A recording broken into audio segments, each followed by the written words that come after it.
at the Cherokee Heritage Center when I worked up there. People from all over the world would come. They'd come from different lands and different countries. I greet them by saying, "Sio." Everybody turn around and look back here. Everybody say, "Oh, Sio." Sio. They're right there. They come walking in. Sio. And so I greet them. They come walking in. Sometimes they come walking in and I would say, "Sio, Sio." They said, "We're not from this country. We don't know what you're saying. Are you saying hola?" I said, "That's a different tribe." So that one came from across the sea too. They said, "Where are you from?" I said, "We're from Russia." I said, "Oh, Privyet, talk dilla." I said, "Vyasavot Robert." And I said, "Yani Pani Mal Peruska." Yani Pani Mal Peruska means I don't speak Russian. But Yan is how I heard you said bear when I was growing up in Cherokee. So sometimes I would hear certain phrases in foreign language and say, "Oh, that sounds like this in Cherokee." I know it doesn't mean that, but that's what it sounds like. Like, "Oh, Siya is, I think, there's a word in one of the Indonesia. It means like hello, Siya. So Sio. So there's inflection that they can find in different languages. So I'm sitting there one day and a man walks up to me and he says, "I see you." I said, "I see you too." "No, I see you on TV." I think he's talking about Dances with Wolves or Last of the Mohicans or something. I said, "That's not me. That's West Studi." He said, "No, it's you." And he sat there and said, "What are you talking about?" And he said, "I see you demonstrate the blowgun. You shoot the blowgun. You talk about the Cherokees." And I realized he's talking about something I had done years ago. A man had come, filmed me at the museum, talking about Cherokee history and culture, demonstrate the blowgun, how it was made, took a shot, showed him how to tie the dart on. And after he finished filming me, was putting up his camera, I said, "What are you doing this for? Is this for you, for home, for your family?" And he says, "No," because it looked like expensive camera equipment. And he says he was actually taking it to the Middle East. He said he's from Morocco. But he said Middle Eastern countries believe there are no more Native Americans here. He said they believe all the tribes are wiped out and gone. And only the Americans are here. But he said, "I'm over here, I'm showing that each one of the different tribes." He's been to the Navajos, he was heading up to go see the Lakotas. He stopped there at the Cherokees to talk to us. Then he's going to hit the Senecas and the Iroquois and then go hit the Florida tribes. But he's trying to get a different section viewpoint of all these different tribes. To take it over there to show the Middle Eastern countries that they're still there. They still have their culture, traditions, language, they still pass it down to their children. And so this man was telling me, I said, "Oh, that's cool. Thank you for doing that for us. Make sure we're still alive over there." So he leaves and he's gone. Don't think anything about it because people come to that museum all the time, just like they come out here.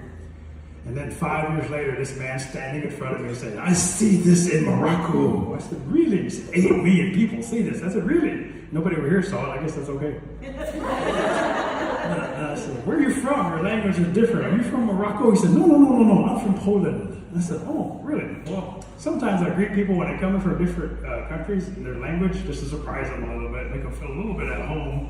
"How do you say hello in Polish?" He said, "Oh, chase." I said, "Oh, that's an easy one. I can say that one, chase, like you're chasing an animal." He said, "Yeah, just like that." Then I said, "How would you say, how are you?" "Jak się masz." I said, "Oh, I can do that one. That's kind of easy." "How would I tell him my name is Robert in Polish?" "You say Jakiem, then you say your name." I said, "Jakiem Robert." He said, "You good with languages." I said, "Thank you." He said, "I will teach you one more phrase." I said, "What is it?" "Dzisiaj czajnie askapoja." I'm going to teach all of you. Everybody say G. G. Shy. Shy. Niet. Niet. Askapoja. Askapoja. Now look at each other. Because I had the same look on my face. What did I just say? So I looked at him. He looked at me and said, "You said I will not stop you today." I looked at him. I said, "I can't tell Polish people I won't stop you today. I'll lose my job, man." He goes, "No, be funny. And he leaves and he's gone. He doesn't think anything about it. After he's gone, I don't think he even think about it. Some crazy Polish man sitting there telling me how to say this in Polish. Time goes on, school kids show up, take them on tours, show them how to do things in the town and the village, aspects of culture, do storytelling with them.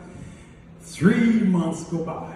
A bus pulls up in the distance. It's not on our schedule. We're trying to figure out who they are. We see them. There's about 60 of them getting out of the bus, taking pictures as they walk into the museum. We're sitting there still trying to figure out who they are, if somebody forgot to write them down. Here comes the director of the museum come running up. "Robert, there's an unexpected group that just showed up here." I said, "I know, they're not on our schedule." He said, "They just got here. They drove all the way here from Tulsa." So I started writing down, "Oh, they're from Tulsa." He says, No, they landed in Tulsa. They're from Europe. They're from Poland." I said, "Really?" He said, "Yeah. Would you show them around?" "Sure." So I go walking up to greet the Polish people. All 60 of them come out of the museum. They're taking pictures. They're saying hello to me in Cherokee. OCU, OC hey, OC hi. Any way you can mess up OCO, they did it. It's okay, they're trying to learn. So I looked at all 60 of them and I said, Chase, do it. I said, Jak się masz? They went, oh. I said, Jak Har-Ber? Look Ian, look, Hans, he speaks Polish, look at him. I said, forgive me, but one of your countrymen told me to greet you like this. They went, wow. Click, click, click, click, click. Took all these pictures, plastered all over Facebook, sent it to the museum. Director calls me down and says, explain this picture to me. I'm standing there, there's 60 Polish people, and says, he will not scalp us today. I said, they're happy, look at them, they still got their hair. But, back here, the guy's taking off his hat. So, they had fun, they enjoyed it, I took them on for it. That's also a true story. So, I would sit there, and I greet people, and I bring them inside. Storytelling evolved for me because of children. One day I had about 40 kids show up for schoolwork. How many have children? Raise hand, probably going up. How many have ever been suckered and going on a field trip with a child? Hands going up. Okay. How many regretted that decision? Hands going up. That's because the school groups do this. They'll send it to you. Your child comes off to you, hands you a piece of paper. The first thing you think, what'd you do? It's like, oh no, here, picture. You open it up, you look at it, picture of where they're going, and the text that says, we're providing an educational experience for your child. Would you please join us in sharing this educational experience with your child? Guilt, first thing. Now, the second thing. While you're sitting there talking about this, while you're there, we're going to provide lunch for your bride. That's the second thing. Before you lunch, bride, guilt. Okay, come share this with your child and help us. So, most parents once would do this. And we see them when they come walking out of those buses. They look shell-shocked like they've been on the Twilight Zone. They probably have been with 60 kids. So they come walking in. Kids are all sitting there. I'm looking at them. They come walking up to me, and the teacher's with them. One teacher's young. She's pretty. I know she's an intern. I never saw her again. Look, she has a group of kids, and she's walking up there with these kids trying to line them up. Come on, we're good little zebras. Come line up right here on this line. They didn't care. They were running everywhere. But the other teacher that comes running up, she's been teaching for 180 years.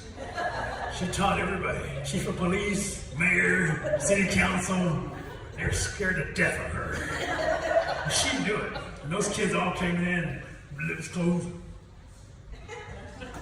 Stood there, better than soldiers, standing like this, and she's right behind me. She's grabbing those other kids. Get over there. I'll get you over here. I'm going to tell my mama. I already spanked your mama and your grandma. Don't mess with me, boy. Okay. So they're all lined up. She details what they're going to do. One side of the museum. Comes to me and says, I need them to go at the same time. Can we have two groups going in at the tour at the same time? I said, sure, that's fine. She was wonderful. So she leaves. She's gone. She gives them the same speech everybody's heard. They're going to behave yourself like good young women and men. Especially you, Jeremy. I want you, boy. Walk off. They're inside the museum. They're gone. 10 minutes go by. Doors kick open. Here they come. First group. Led by Jeremy. He's got a stick. He's attacking the tree fence trash can. He thinks he's Johnny Depp from Pirates of the Caribbean. He drives that stick in the trash can, starts to stir it, says, I've killed the Kraken. Ha ha ha ha ha ha ha. He's showing off to the girls. I know what he's doing. Because even though he's going ha ha ha ha to his buddies, he keeps looking over at the girls over there.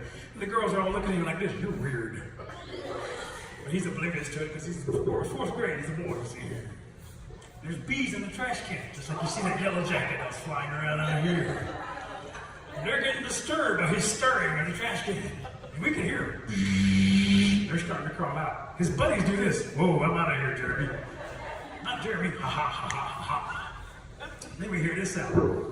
Ah! And he comes running up to us. That bee stung me. We looked at it. I said, oh my gosh, I'm so sorry. I got him another stick and I said, here. Go stir the trash can some more.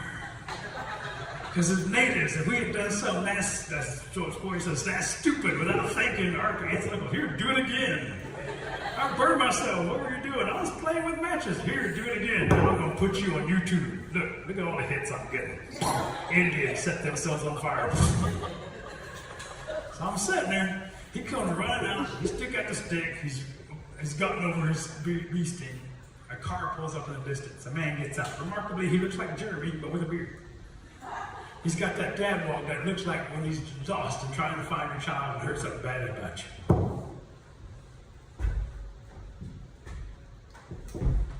Starts coming at him like that. I could see that arm growing. Because parents have an arm that can grow, especially mothers can catch you 10 yards down the road when you've done something bad. He's sitting there. I know he's oblivious. To save his life, he said, "Do you want to hear a story?" Yeah, and they all sat down and I told the story. My storytelling is different than traditional storytellers. It involves people. Yeah.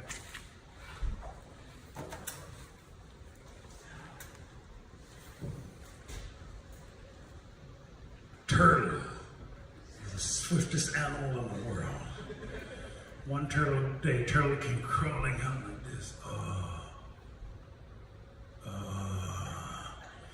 Begins to run because sees all the other animals run. So run like turtle, run. You're running too fast. Run. As the turtle's running, hears a sound come running up behind him. It's a rabbit. Come here. Rabbit comes running up behind that turtle. Rabbit comes right over here. Rabbit sees a bunch of dust in front of that turtle, and he says, "Turtle, why are you running?" Why you running? The turtle's running and says, "I don't know. I woke up this morning. This squirrel stepped on my head. Squirrel stepped on my head. Took off. You took off. That's the squirrel. This is squirrel. So we run now. So everybody run. You're still going slower. Run. We catch up with squirrel. Come squirrel. Run. Squirrel's running. Run. Squirrel. Why are you running? Look at the trees. You look ahead. All the trees in the forest that pulled their roots out. All of the trees are running. You go, "That's bad." That's bad. I know. I know. Look at the trees run. Look at him run. Everybody's running. We catch up the trees. You say, "Forest, Forrest, why are you running?" why you running? Forrest looks back at all of them and Forrest says, "I just felt like running." So he said, "Run, Forrest. Run." Rabbit went home and went back to bed. And the moral of the story is this: just because everybody else does it doesn't mean you have to do it too. If y'all are free, you guys can have a seat. Run, Forrest, run. That works only if you see Forrest Gump. Stories have a unique way of evolving. And as I was sitting there telling the story one time, somebody asked me, "How did this story come up? You got rabbit, turtle, squirrel, they're all running." I said, "Well, one day I was eating at a restaurant. A friend of mine was eating across from me. She puts her fork down and says, "I've been talking to you for 5 minutes. You haven't said a word. You ever heard a word I've said? You're looking at that waitress. I know that's what you're doing." I said, "No." Maybe, but no. Look behind me. So look behind, there's all this sculpture on the wall, and there's horses, and they're running. And she says this, "The horses." I said, "Yep." She said, "They're running." I said, "Yep." Nothing would have happened if she just left it at that back of her conversation. But then she said this, I wonder where they're going." Boom! Something kicked off in my head. "Ted, where you going?" "I don't know. Let's go ask Bill." "Bill, why are you running?" "I don't know. Let's ask Charlie." She put her spoon down and said, "Charlie Horse." Do better than that. What's the storytelling? Use traditional animals. I said, "Okay." "Squirrel, why are you running?" "I don't know. Let's ask Deer." "Deer, why are you running?" "Let's ask Wolf." "Forest, why are you running?" She went, "Oh no." I said, "Yes, no, yes." But it works. If you've seen Forrest Gump, it works. My goal one day is to have Tom Hanks run right beside me. He's the only one I'm ever going to give this line to. "I just felt like running." Bring the whole house down. It's going to happen. It will happen. I've been saying for years, every time I go to LA, because I do travel out of the country to do this, I go to LA from time to time, do storytelling there. Last time I was filming, or they were filming a movie with Tom Hanks, was 3 miles from me. I'm getting closer. But 2 months ago, went to LA to do storytelling. While we were there, the mayor of LA invited us in, gave a key to the city, to the chief of the Cherokee Nation. Had the Cherokee Heritage, because Cherokee tribe is the largest tribe in California now. There's a Cherokee tribe in California. Beats all the animals, too large there. But while he's sitting there talking about this, he says, "Oh, and this council member right here, his constituents is this area of Burbank, it's over Hollywood. And I looked at him and said, you are? He said, yes, I am. And then the mayor said, yes. Matter of fact, major stars, he goes and talks to some of them. They got pictures of him. He said, yes. I said, who do you have? Oh, I got so-and-so. This person won an Oscar here. Tom Hanks. Oh, you got Tom Hanks? I said, yeah. When I come back in a year, could you arrange to have Tom Hanks? And he said, I'll see what I can do. So, maybe in a year or two, it could happen. Thank you all. I'm glad you came and enjoyed yourself today. Woodoo!